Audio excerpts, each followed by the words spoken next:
Mari tetap menyembah Dia. Ku menyembah dalam kudus hadirat-Mu, hampiri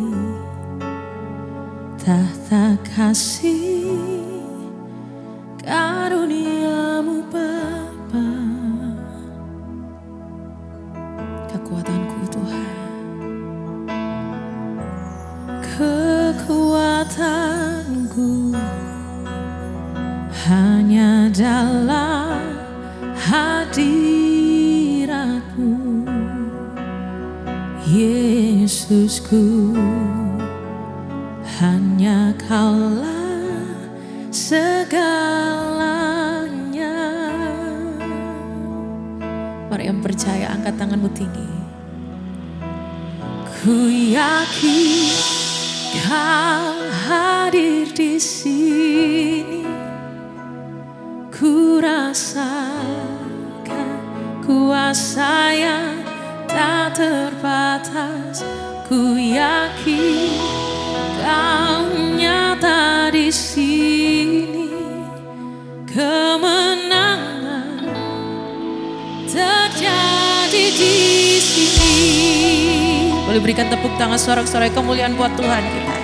Dengan segenap hati kita menyatakan, ku menyembah dalam kudus hadirat-Mu, hampiri tahta kasih karunia-Mu Bapa. Kekuatanku Tuhan, kekuatanku hanya dalam hadirat-Mu, Yesusku. Hanya Kaulah segalanya. Mari yang yakin dan percaya dengan sungguh-sungguh nyatakan, ku yakin Kau hadir di sini. Ku rasakan kuasa yang tak terbatas.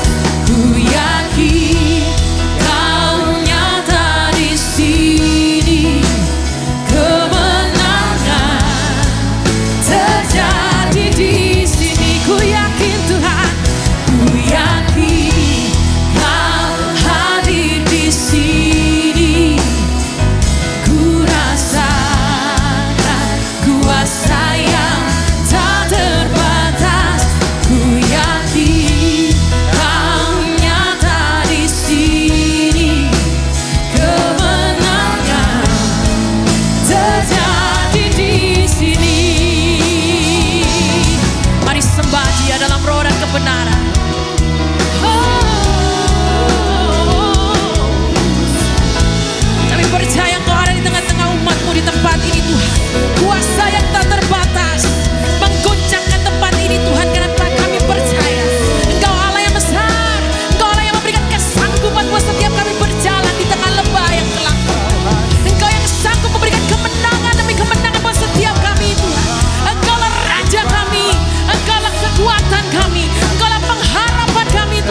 Mari perlahan kita bangkit berdiri Bapak Ibu Saudara.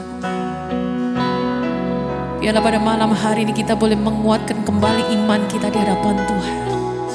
Percaya penuh, berserah penuh di hadapan Tuhan. Bahwa kemenangan kita bukan dari diri kita, tapi kemenangan kita ada dari Tuhan kita yang besar. Dia yang memberikan kesanggupan, Dia yang memberikan kemampuan, Dia yang memberikan kekuatan buat setiap kita. Mari yang percaya bersama-sama angkat tanganmu tinggi di hadapan Tuhan. Segenap hati, segenap jiwa dan segenap hidup kita mau serahkan di hadapan Tuhan. Ini kami Tuhan, ini kami Bapa. Segenap jiwaku memujimu, sungguh besar Kau Yesusku. Segenap hatiku menyembahmu, Kau besar, Kau besar. Mari bernyanyilah dari hatimu. Come on. Segenap jiwaku memujimu. Amin. Sungguh besar Kau Yesusku.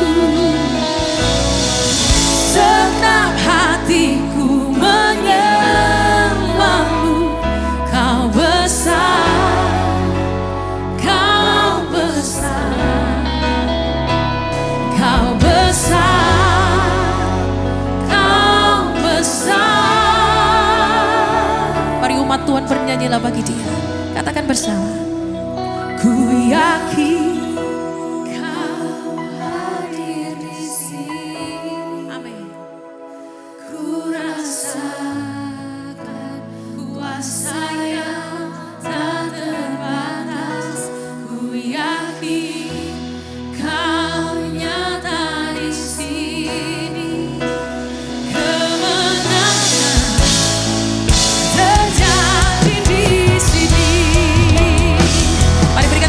sorak-sorai kemuliaan bagi Tuhan kita yang besar. Ku yakin Kau hadir di sini. Ku rasakan kuasa yang tak terbatas. Ku yakin Kau nyata di sini. Kemenangan terjadi di sini. Ku yakin Tuhan.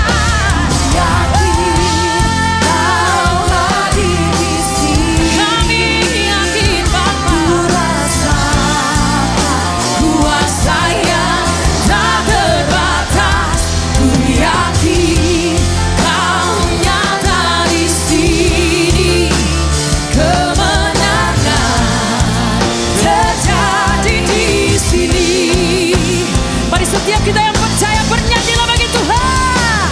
Ku yakin Kau hadir di sini. Ku rasakan kuasa yang tak terbatas. Kami percaya Tuhan, terjadi di sini. Terjadi di sini kemenangan. Terjadi di sini.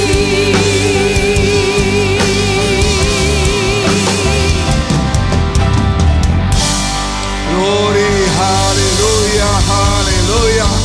Glory, hallelujah. Glory, syukur, syukur. Mari kita saat teduh sejenak. Kita merenungkan perjalanan hidup kita. 1 minggu lalu, 1 bulan lalu, 1 tahun telah berlalu. Apa kata Roh Tuhan bicara kepada kita? Apa kata firman kepada kita? Bukan kata orang, bukan kata hati kita. Mungkin manusia bisa mengecewakan kita. Mungkin kita juga bisa mengecewakan orang juga. Tetapi apa kata firman itu sendiri?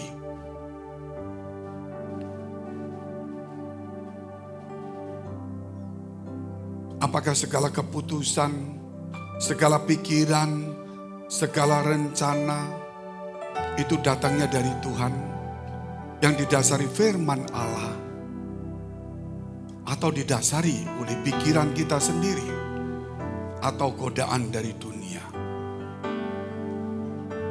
Ingat, Tuhan memberikan kepada kita Roh Tuhan, Roh Kudus, untuk menyertai, memimpin kita sampai akhirnya. Supaya segala sesuatu yang kita perbuat, kita katakan, kita rencanakan, bukan kata kita lagi, tetapi biarlah Roh Tuhan yang memimpin kita. Kita semakin hari semakin kecil, Tuhan semakin besar. Bapa kami dalam surga, Bapa yang baik, yang kami kenal di dalam nama Tuhan Yesus Kristus. Memberkati, mengurapi setiap kami yang ada di tempat ini. Kau sucikan hati pikiran kami oleh firman-Mu. Kuduskanlah kami. Dengan nama Tuhan Yesus kami mengusir segala roh-roh jahat yang ada di dalam hati pikiran kami, ruangan ini. Supaya setiap kami dikuduskan. Supaya hati kami diterangi. Supaya pikiran kami dibersihkan. Supaya kami boleh mengetahui jalan-jalan Tuhan kepada setiap kami. Terima kasih Bapa, kami berdoa untuk mereka yang di dalam pergumulan, masalah, persoalan. Baik dalam pekerjaan, rumah tangga mereka, kesehatan, iman rohani mereka, karir, studi, keuangan dan keluarga. Kesehatannya Tuhan, Engkau Tuhan yang maha murah. Engkau Tuhan yang selalu menolong, memperhatikan kami. Kiranya Tuhan Kau ampuni segala dosa salah kami. Engkau memulihkan, menyembuhkan kami. Engkau menguduskan kami, menyegarkan. Di dalam nama Tuhan Yesus segala pikiran-pikiran kotor, rencana-rencana jahat, Tuhan, maupun langkah-langkah kaki kami yang kerap kali menyimpang, kiranya Engkau meluruskan semuanya. Di dalam nama Tuhan Yesus, kami siap untuk mendengarkan firman-Mu, meneduhkan, menyegarkan, menenangkan, memberikan damai dalam kehidupan kami. Dalam nama Tuhan Yesus, haleluya, amin. Silakan duduk. Shalom. Pada hari-hari terakhir ini, situasi dunia ini gonjang-ganjing. Indonesia juga gonjang-ganjing. Sudah mulai banyak berkata-kata di media yang menggoncangkan iman, juga menggoncangkan pikiran kita, membuat dunia ini terbelah.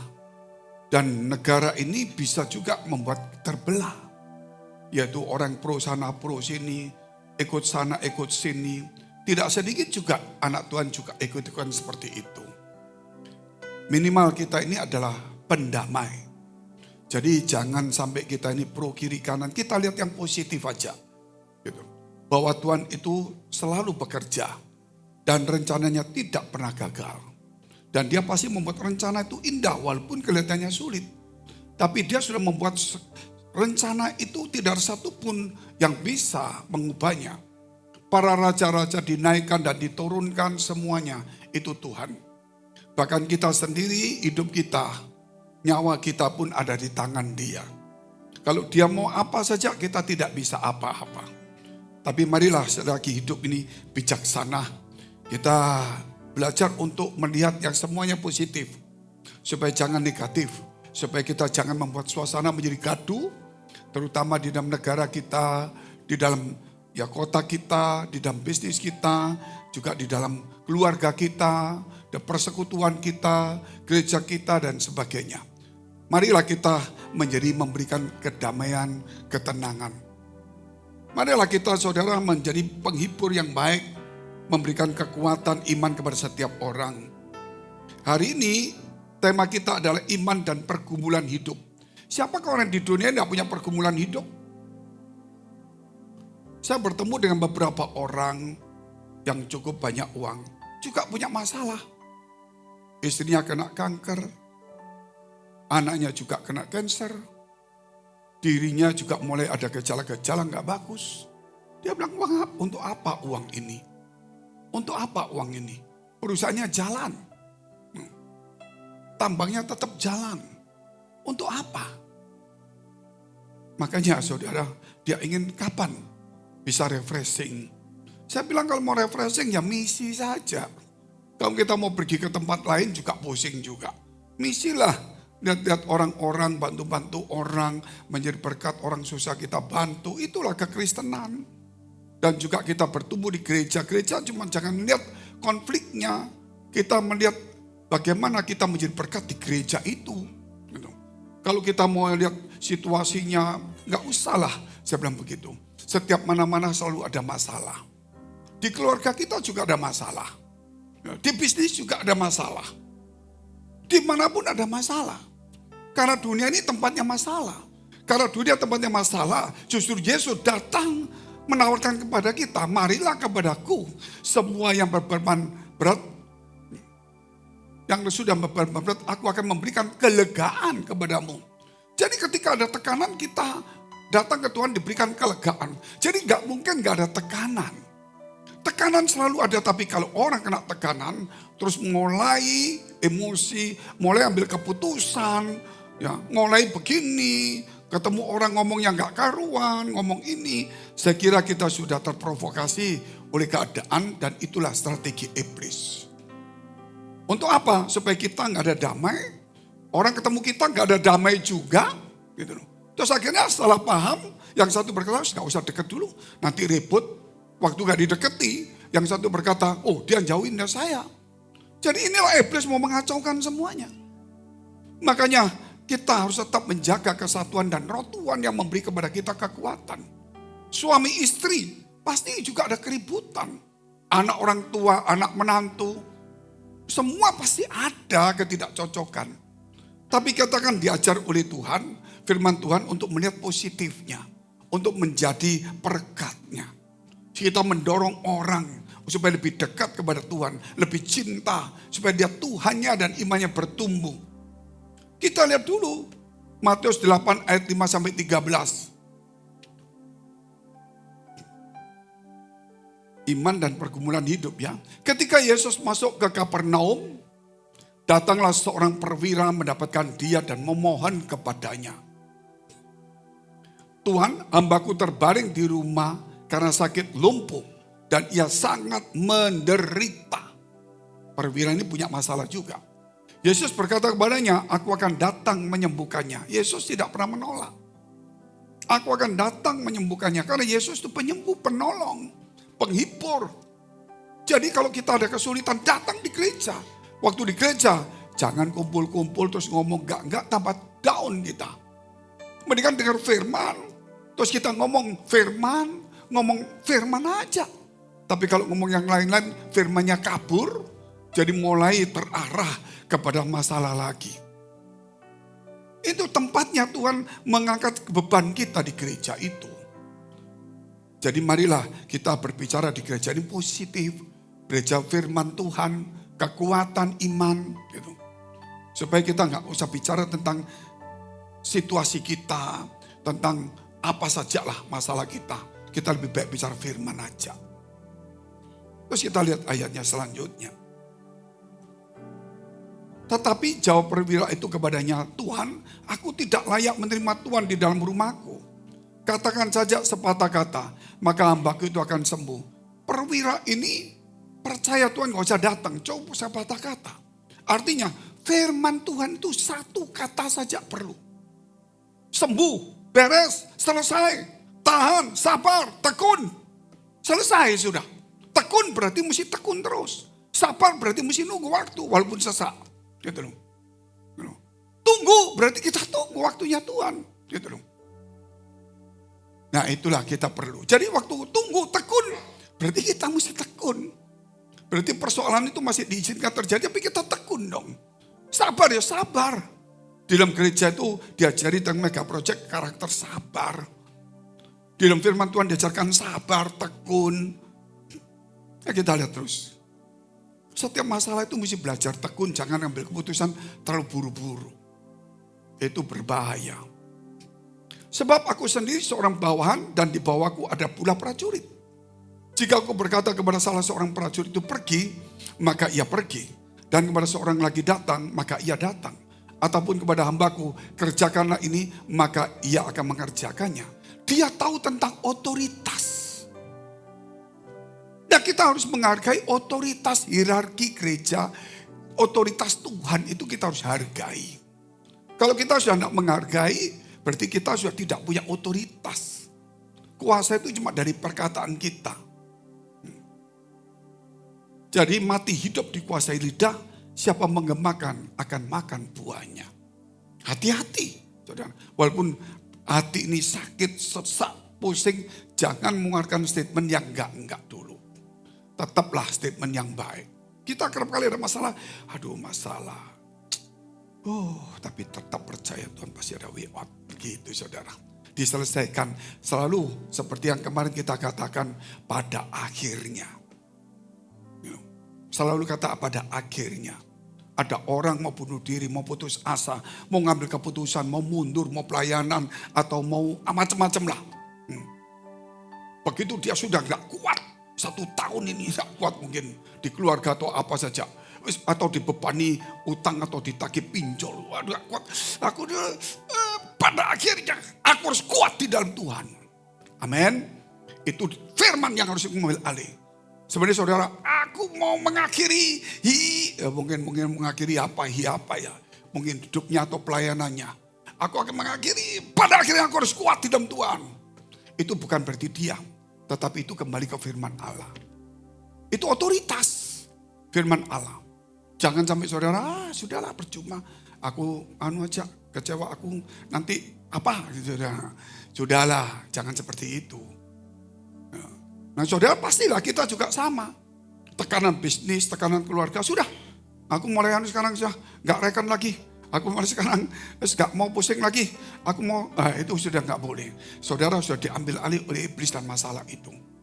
Tugas tanggung jawab sebagai seorang suami. Tugas tanggung jawab sebagai istri. Tugas tanggung jawab sebagai pengusaha. Tugas tanggung jawab sebagai seorang anak. Tugas tanggung jawab sebagai seorang pengusaha. Tugas tanggung jawab sebagai seorang pelayan Tuhan. Seorang murid Tuhan. Itu yang harus diambil. Walaupun kita capek, kecewa, ambil. Gitu, saudara. Itu kekuatan dari Tuhan. Bukan dari kita. Simpson tidak ada kekuatan untuk mendobrak pintu gerbang.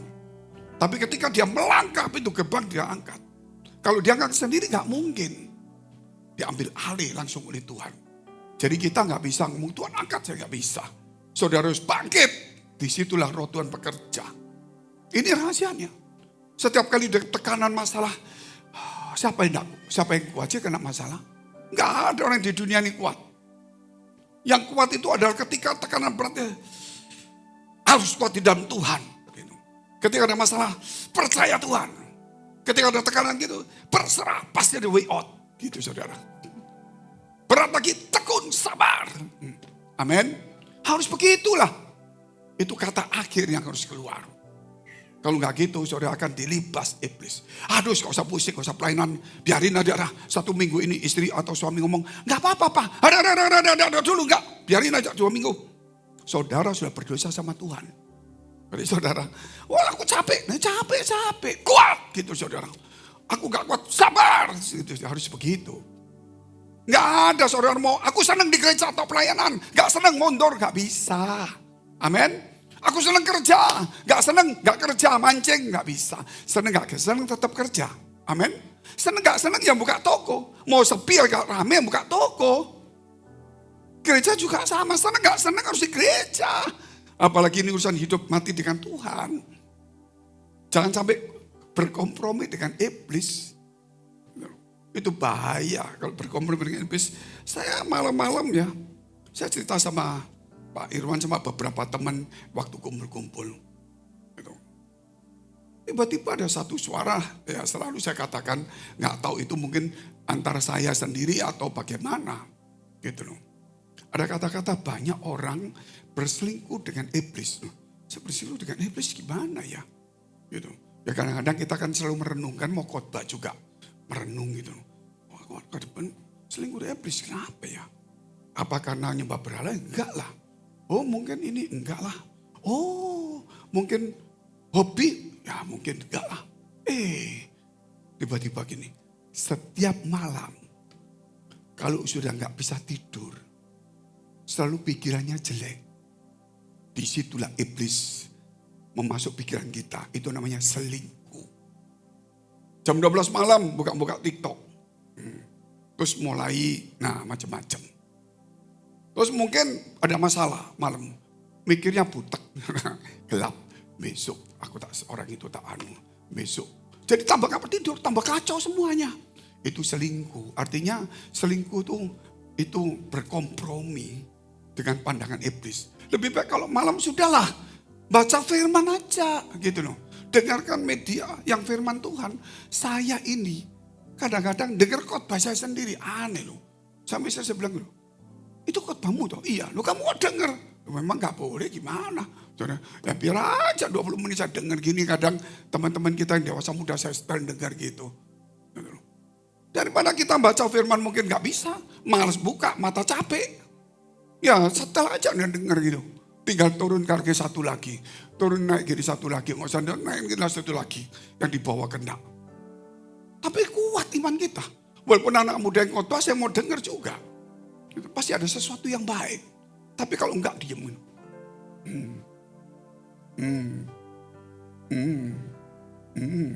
Lama-lama kanker saudara. Paru-paru. Ngapain? Sesak. Besok pun begitu pagi urusannya mungkin gak seberat itu. Malam itu yang lebih berat. Setan tuh mau bisiki enggak. Tapi kalau pagi gak ada masalah. Saya selalu ngomong sama istri saya. Kalau malam gak usah ngomong masalah. Kamu yang garai, siapa yang garai itu? Ngawur aja. Saya kan ngomong ini, kamu ngomong gitu. Gimana caranya? Dia gini, sudah stop. Kalau gitu kita ngomong yang lain. Enak tidur-tiduran. Baru pagi baru mulai ngomong. Orang itu marah-marah. Ini barangku mungkin ini atau ini. Oh mikir. Kalau pagi mikir kan gak tidur. Ada kesibukan, ada apa gak stres. Tapi kalau malam itu stres saudara. Itu selingkuh. Di sini gak ada lah. Tapi bisa juga ada Pak. Hati-hati mulai sekarang. Semua pikiran buruk datangnya pada malam hari. Makanya kalau baca firman jauh lebih bagus. Dengarkan media. Pendeta ini lagi di temanku sendiri.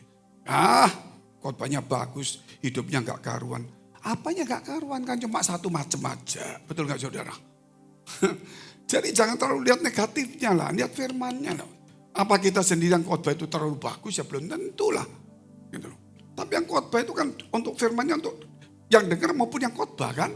Kan harus dua-dua begitu. Nah, jadi itulah kita harus belajar untuk jangan bosan muak. Tidak boleh saudara. Muak orangnya tapi firmannya kita harus cintai. Gitu loh. Kalau dia saksi, kamu tahu saya enggak tahu. Oh itu di skip aja enggak apa-apa. Dari tambah marah. Gitu. Tapi kalau bicara tentang firman ya kita dengar. Kita terus ayatnya dulu. Karena ini ada 3 hal yang kita harus bicara. Setelah Yesus tadi otoritas harus hati-hati. Ini masih bicara umum ini. Setelah Yesus mendengar hal itu heranlah ia. Dan berkata kepada mereka yang mengikutinya. Aku berkata kepadamu. Sesungguhnya iman sebesar ini tidak pernah aku jumpai pada seorang pun. Di antara orang Israel. Ternyata di Yunani ada. Di perwira itu ada. Aku berkata kepadamu. Banyak orang akan datang dari timur dan barat. Dan duduk makan bersama-sama dengan Abraham. Ishak dan Yakub di dalam kerajaan surga. Sedangkan anak-anak kerajaan orang Israel ya, itu akan dicampakkan ke dalam kegelapan yang paling gelap. Israel dibuang, ya dipotong, kita dicangkokkan. Di sanalah akan terdapat ratap dan kertak gigi. Lalu Yesus berkata kepada perwira itu, pulanglah dan jadilah kepadamu seperti yang kau percaya. Maka pada saat itu juga sembuhlah banyak percaya. Karena kita dicangkokkan, Israel dipotong. Tapi saudara berkata gini, oh aku ini biasa, Israel itu hebat, bangsa pilihan, aku dia budaknya dia pantas kaya, dia pantas hebat, aku gak terlalu. Salah. Dia udah dipotong, kita dicangkokkan. Kita bangsa pilihan secara iman. Amin. Kalau kita secara iman bukan keturunan fisik, iman kita harus kuat. Kalau iman kita runtuh, enggak boleh. Setiap hari memompa imannya itu kuat. Karena kita dicangkokkan karena iman. Iman percaya Yesus iya, tapi percaya lebih dalam kepada dia. Gitu. Bukan hanya percaya supaya selamat saja. Tapi percaya supaya kita bisa berbuah. Makanya poin pertama, mengalahkan tantangan hidup. Mengalahkan tantangan hidup yang pertama.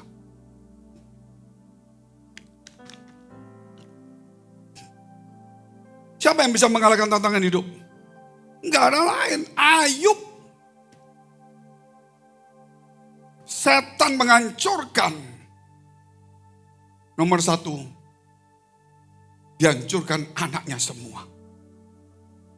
Anaknya dihancurin. Setelah itu bisnisnya dihancurin. Siapa yang hancurin? Setan. Setelah itu dihancurkan apa? Keluarganya, istrinya. Setelah itu dia dihancurkan kesehatannya. Sampai dia pakai kaca. Tapi yang masih ada pada Ayub. Tubuhnya hancur, uangnya habis, anaknya mati, istrinya meninggalkan. Dia masih punya dua hal saja dalam hidupnya. Jiwa itu tidak boleh diambil oleh setan, kata Tuhan. Kedua, imannya semakin kuat. Amin. Dua itu aja, tubuhnya lemah, uangnya habis, anaknya mati, istrinya ninggalkan, badannya sakit semua saudara. Tapi jiwanya gak mati, imannya semakin kuat. Tuhan akan pulihkan. Tapi kalau kita sudah punya masalah mundur dari gereja, pelayanan macam jauh, gak mau sungguh-sungguh, bagaimana mau Tuhan tolong? Semua harus kembali kepada Tuhan. Ayub separah begitu aja ditolong Tuhan. Saudara gak bisa tambah lepas tanggung jawab. Di toko juga gak boleh. Lepas tanggung sebagai seorang suami gak boleh juga. Harus tetap walaupun susah tetap harus tanggung jawab. Kita lihat Ayub 14 ayat 14. Apa kata Ayub? Intinya saja kita gak sepanjang-panjang. Ayub kan sudah tahu kan. Kalau manusia mati, dapatkah ia hidup lagi? Jadi kalau dia berkata, tinggal aku gak mati. Semua hilang.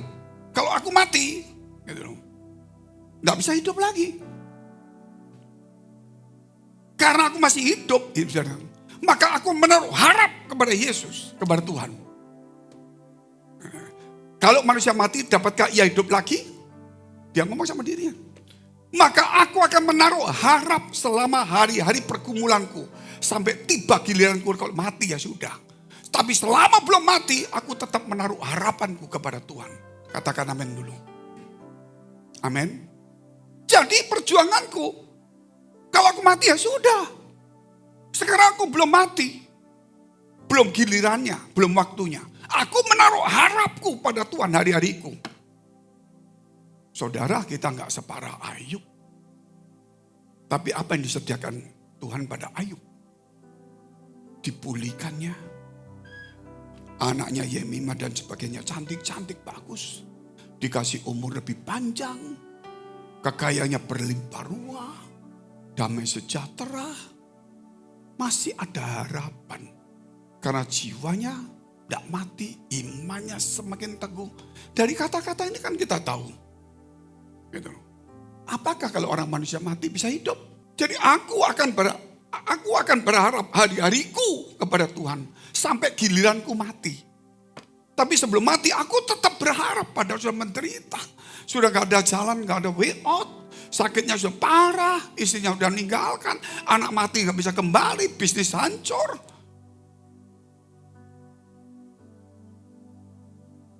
Jangan lemes. Amin. Saudara punya masalah itu tidak sebesar ini. Tapi saudara sudah tidak kuat gereja malas, doa malas, ngomong enggak, putusan salah, pelayanan salah. Saudara kerja semaunya, mau apa kita ini? Dari Pak, saya kan hati saya kecewa. Sedih Pak, hatimu sedih.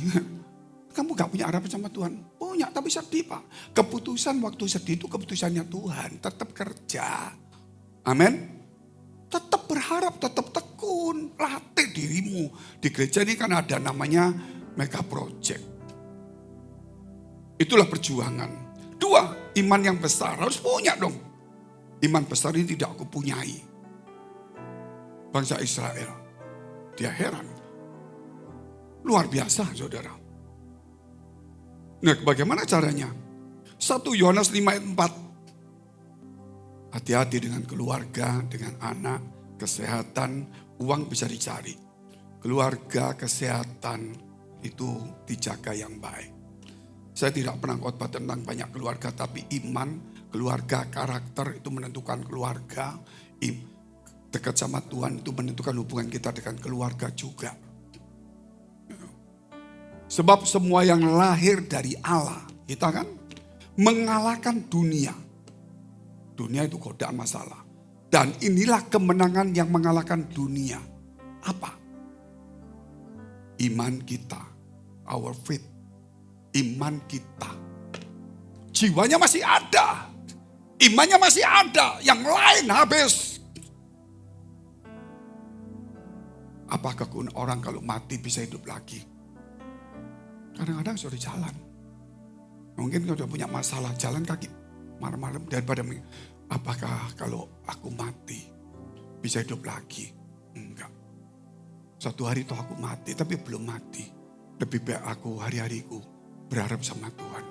Aku tetap melayani yang baik, kerja tetap yang baik, tetap tekun berdoa walaupun aku malas. Karena aku masih punya harapan, belum putus nyawaku. Amin. Itu harus dikatakan pada diri kita. Jangan gelembas-gelembos saya, pelayanan gelembas-gelembos. Kerja mati ya mati. Itu orang gak kasih ada gak ada iman. Orang begini ini mau jadi apa? Gitu loh. Seakan-akan ngomong punya Tuhan tapi gak menghargai Tuhan. 1 Petrus pasal 5 ayat 9. Semua ada masalah lah. Oh gereja ini ada. Oh berarti ini ada. Gereja lain banyak juga. Gereja besar sama aja tambah banyak. Gitu loh. Jangan main-main. Anak 1 masalah. Anak 8 tambah masalah. Saudara betul enggak?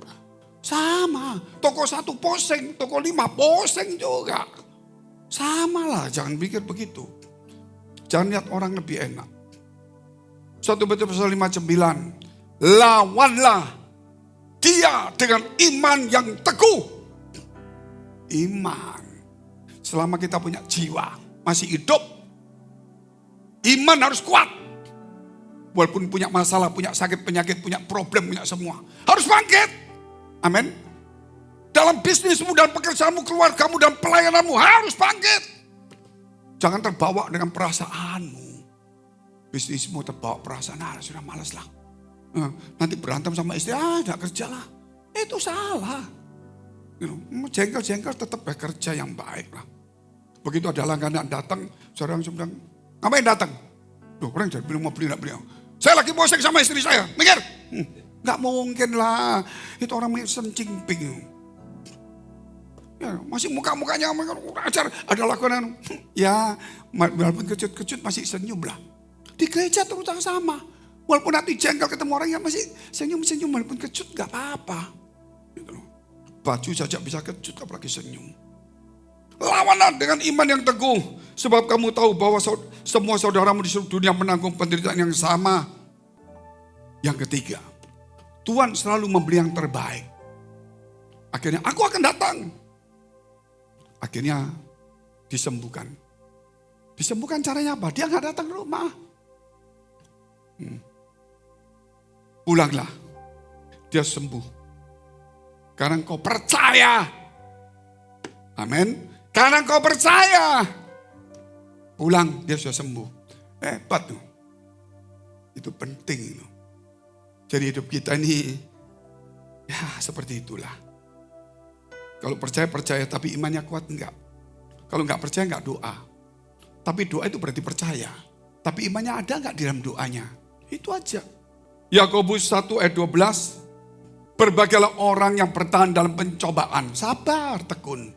Sebab apabila ia sudah tahan uji, ia akan menerima mahkota kehidupan yang dijanjikan Allah kepada barang siapa yang mengasihi dia. Itulah Ayub. Itu Ayub. Contoh banyak sekali. Kita hanya bisa fokus kepada Ayub yang sangat menderita. Yang tidak punya harapan, yang sama sekali terbuang. Gitu loh. Tetapi dia masih punya jiwa, dia masih punya iman. Dan dia berkata, apakah kalau orang mati bisa hidup lagi? Kalau aku sekarang mati, hidup lagi enggak? Enggak bisa hidup. Nah lebih baik sekarang masih belum mati. Aku harus berharap sama Tuhan. Amin. Sampai mati. Itu yang betul. Ayat 17.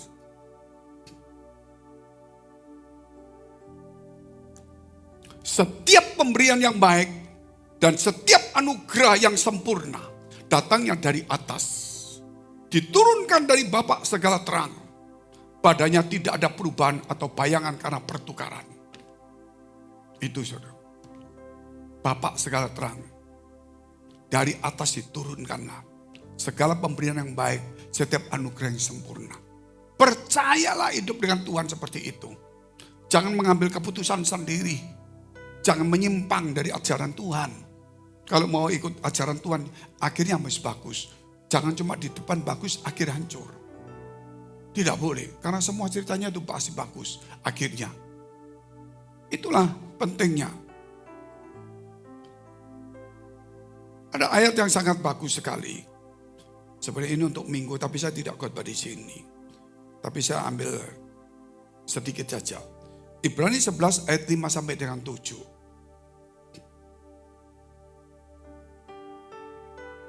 Ibrani 11 ayat 5 sampai 7. Karena iman, Henokh terangkat supaya ia tidak mengalami kematian. Dan ia tidak ditemukan karena Allah telah mengangkatnya. Sebab sebelum ia terangkat, ia memperoleh kesaksian bahwa ia berkenan kepada Allah. Kita berulang-ulang sudah dapat pernyataan tentang pengangkatan. Nah kalau pengangkatan saudara cuma percaya toh, nggak punya hidup iman yang teguh. Loh Pak, kan saya percaya Pak. Kalau nggak percaya nggak ke gereja lah. Kalau nggak percaya nggak berdoa. Loh kan percaya. Iya masalahnya imannya ada nggak? Amin. Ketika berdoa punya iman nggak? Ke gereja punya iman nggak? Semua percaya. Imannya tumbuh nggak? Itu pertanyaan kita. Jangan dicampur. Saya ke gereja sudah Pak percaya. Doa sudah percaya Pak.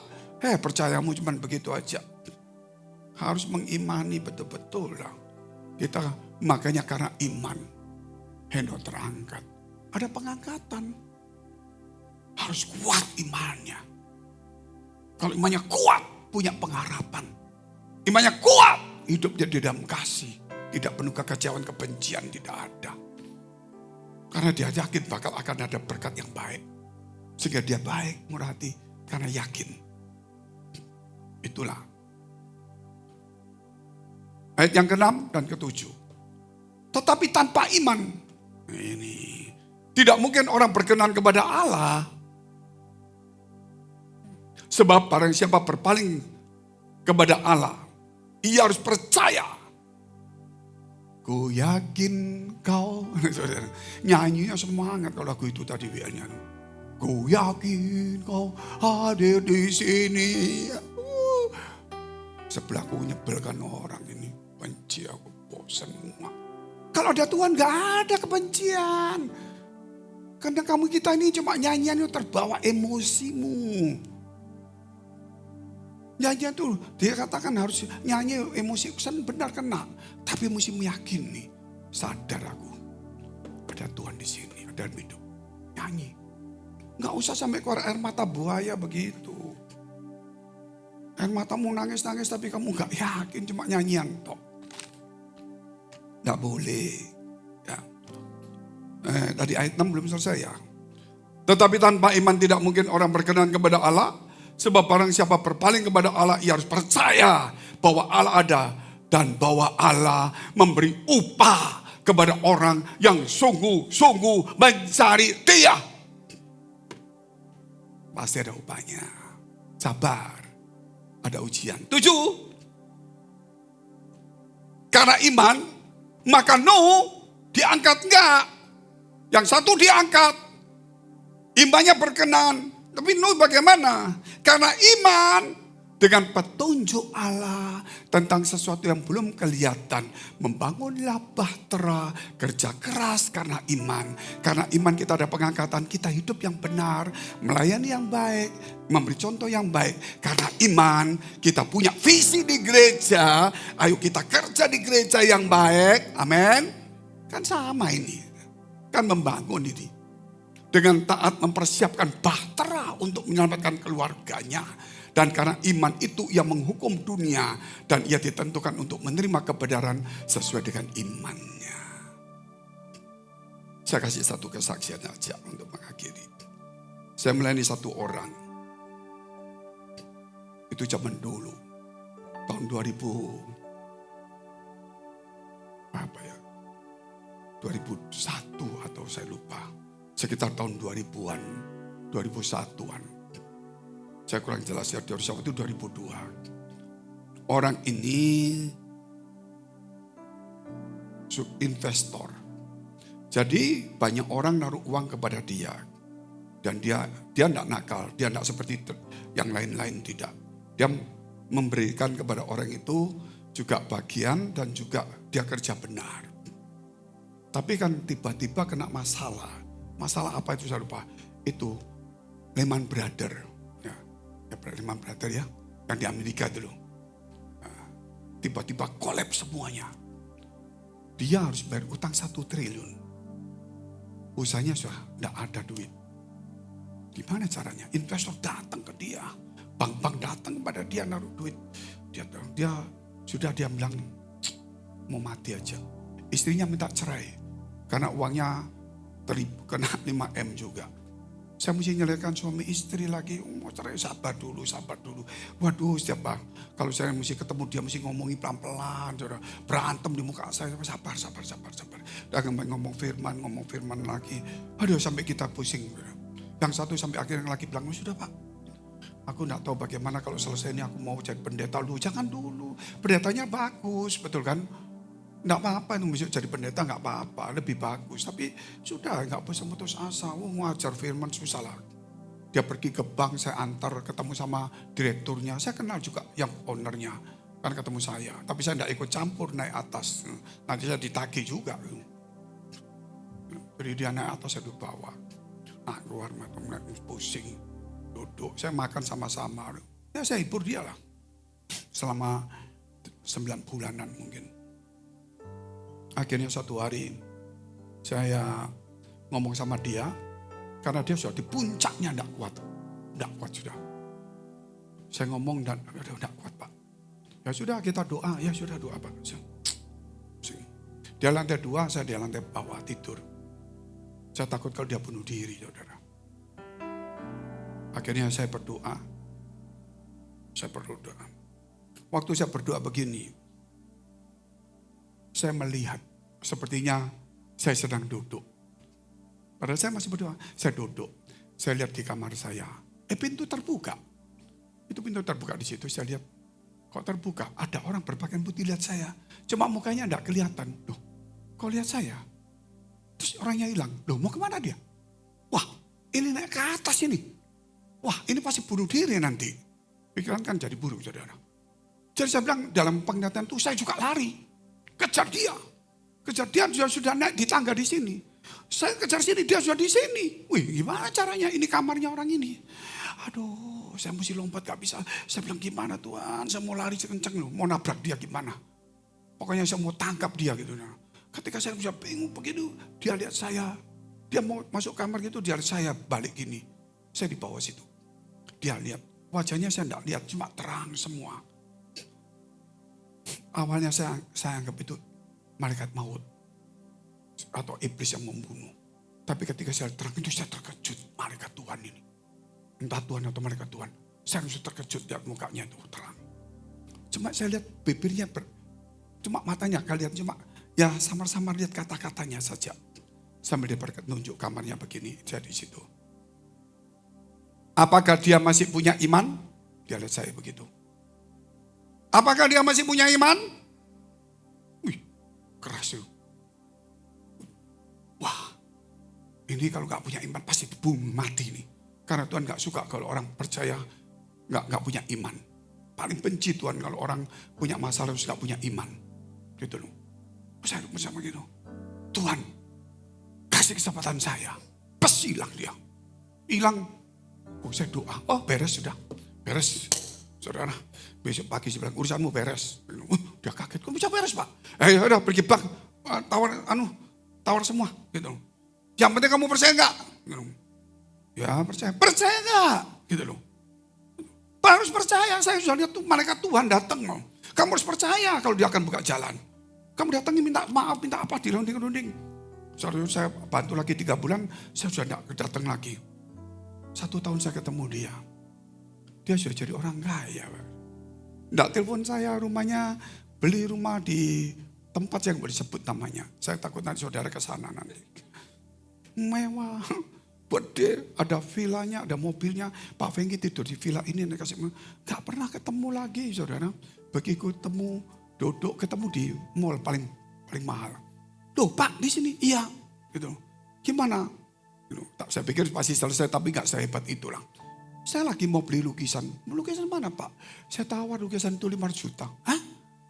Kok 500 juta Pak? Iya saya lagi kumpulin lukisan. Gitu. Saya sudah beli rumah untuk kamu tinggal. Ada villanya, ada mobilnya. Loh, saya cuma lalu-lalu aja saudara. Sampai sekarang saya gak ke rumah itu. Saya gak pakai mobilnya. Saya gak ketemu dia lagi. Pokoknya sudah selesai urusannya. Saya juga pernah ketemu dengan Ciputra juga. Waktu tahun 98 di sini. Itu Citraan masih sepi. Saya bawa anak saya ketemu Ciputra. Pak Ci, 7 turunan. 7 turunan Pak Fengki. Gak bisa bayar. Sakit. Bapak sembuh. Uang kembali. Bapak dipulihkan. Apa bisa? Ya, saudara. Kelihatan tua. Ke rumahnya dia. Putar kemana. Di golf di mana. Pondok Indah di situ. Berulang-ulang. Nggak sampai 1 tahun setelah selesai beda. Sudah berubah. 7 turunan tidak bisa bayar. Belum mati pun terbayar semuanya. Kalau Tuhan mau. Yang penting Tuhan benci kalau orang gak punya iman. Engkau harus punya iman, andalkan Tuhan. Kalau kamu masih punya jiwa belum mati. Masalahmu mau segunung gak kudu gak usah masalah. Kalau belum mati. Harus tetap percaya. Berharapan sama Tuhan hari-harimu. Mari kita bangkit, beri kita berdoa.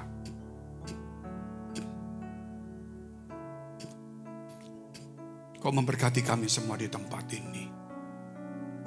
Engkau menyucikan setiap kami di tempat ini. Setiap orang hari ini tersentak hatinya. Terbuka pikiran dan hatinya. Iman kami terlalu rapuh. Tuhan, aku percaya doa 7 kali sehari.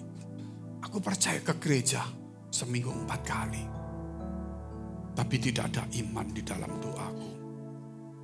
Tidak ada iman seperti Nuh untuk membangun bahtera, pelayanan bisnis. Tidak ada iman untuk membangun gereja pelayanan. Tidak ada iman untuk mempersiapkan diri untuk diangkat Tuhan. Tuhan, ampuni kami semua di tempat ini. Saya masih punya keluarga, saya punya harapan, saya punya bisnis. Walaupun mungkin ada sakit atau mungkin juga bisnis kurang. Tetapi seperti Ayub yang habis anak-anaknya mati, hartanya hilang. Istrinya meninggalkan. Habis. Tubuhnya hancur. Sakit, pedih. Namun dia berkata, apakah orang mati bisa hidup kembali? Gak bisa. Oke, kalau begitu, selama aku hidup hari-hariku, aku tetap berharap kepada Tuhan. Sampai giliranku mati. Bangkitkan semua iman saudaraku di tempat ini. Yang kecewa mau mundur. Mereka yang mengambil keputusan salah. Mereka yang sudah malas, sudah jenuh. Tuhan, supaya bangkit kembali. Karena Engkau paling benci dengan orang yang tidak beriman. Tanpa iman tidak ada satupun orang berkenan kepadamu walaupun dia percaya. Karena iblis juga percaya. Tapi tidak pernah mengimani firman itu. Kami percaya tapi kami tidak mengimani doa kami. Tidak mengimani firman Tuhan. Kami sudah terperosok selama bertahun-tahun. Dengan pikiran yang salah, yang kotor, yang negatif. Kami kurang tekun, kurang sabar. Tuhan, tolonglah kami semua di tempat ini. Bangkitkan iman kami. Bukan hanya percaya ke gereja. Ke gereja dengan percaya tanpa iman, suatu hari akan mundur dan kecewa. Kau berkati kami semua di tempat ini. Mari kita berdoa syafaat. Kami berdoa untuk semua gereja yang ada di seluruh dunia. Dari hamba Tuhan sampai umat Tuhan. Kiranya Kau memberkati kami, mereka semua, supaya mereka menjadi berkat dan hidup mereka berdampak. Supaya di mana gereja mereka melayani dan berjemaat, dipenuhi orang-orang yang takut akan Tuhan dan tulus hatinya. Kami berdoa Tuhan untuk semua gereja yang ada di seluruh dunia. Supaya mereka bersatu rukun dan tidak terpecah-pecah. Supaya dunia percaya Yesus adalah Tuhan. Bagi kemuliaan Allah Bapa di surga. Demikian gereja di mana Engkau percaya kami menggembalakannya. Gereja Blessing in the Spirit. Kami berdoa untuk setiap persembahan yang dipersembahkan umat-Mu. Melalui iman mereka. Baik itu persembahan, perpuluhan, diakonia, ucapan syukur dan sebagainya. Kiranya Tuhan menjadi dupa yang di hadapan Tuhan. Dan Kau menerimanya sebagai persembahan Habel. Tuhan memberkati semuanya dalam pekerjaan, pelayanan, rohani, iman kami, kesehatan kami, sampai keluarga, anak cucu kami. Kebajikan kemurahan Tuhan selalu menyertai kami. Mari dekapkan kedua tanganmu di dadamu. Karena untuk menerima berkat itu mudah dan pasti. Tapi kerap kali hati kita tidak tahan uji. Tidak ada iman. Jika tidak peduli menjadi sibuk, arogan. Oleh sebab itu firman Tuhan berkata dalam Amsal 4 ayat 23. Jagalah hatimu dengan penuh segala kewaspadaan. Karena dari situlah terpancar kehidupan. Jadilah berkat. Dan terimalah berkat rahmat anugerah dari Allah Bapa di surga. Di dalam putra tunggalnya Yesus Kristus. Yang telah mati bagi dosa-dosa kita. Dan bangkit pada hari ketiga. Sehingga kita punya Tuhan Allah yang hidup. Dan iman kita bukan kepada Tuhan yang mati. Dan Dia yang surga menyediakan rumah bagi kita. Sehingga kita punya pengharapan yang pasti. Dan Dia akan datang kedua kali menjemput gereja jemaat dan umatnya. Yang berjaga-jaga kudus, dewasa dan bijaksana. Serta menghakimi dunia. Di dalam persekutuan dengan Roh yang kudus. Membuat hati kita berkobar-kobar. Roh kita menyala-nyala. Sehingga kita senantiasa dalam kasih semula kepada Tuhan. Roh Kudus menghibur, menguatkan, memelihara, menginsafkan, menuntun, memimpin kita.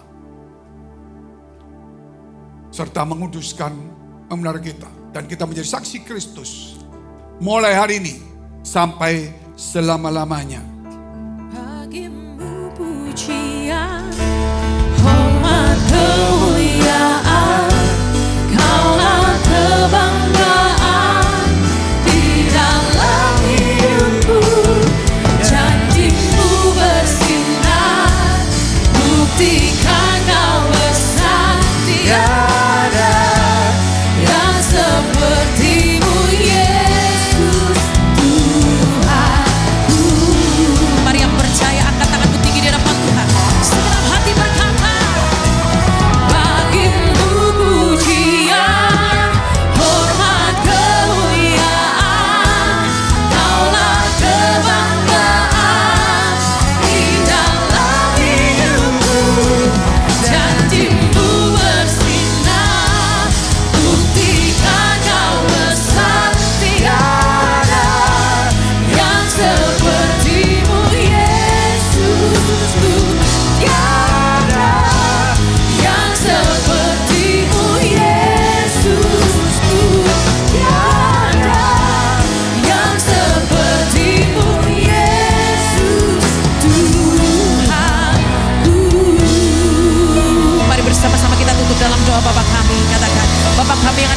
surga, dikuduskanlah namamu, datanglah kerajaanmu, jadilah kehendakmu di bumi seperti surga.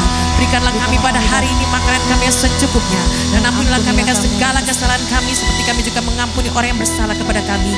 Dan janganlah membawa kami dalam pencobaan, tapi lepaskanlah kami daripada yang jahat, karena Engkau yang punya kerajaan dan kuasa dan kemuliaan sampai selama-lamanya. Amin. Yang percaya berikan tepuk tangan buat Tuhan. Ku percaya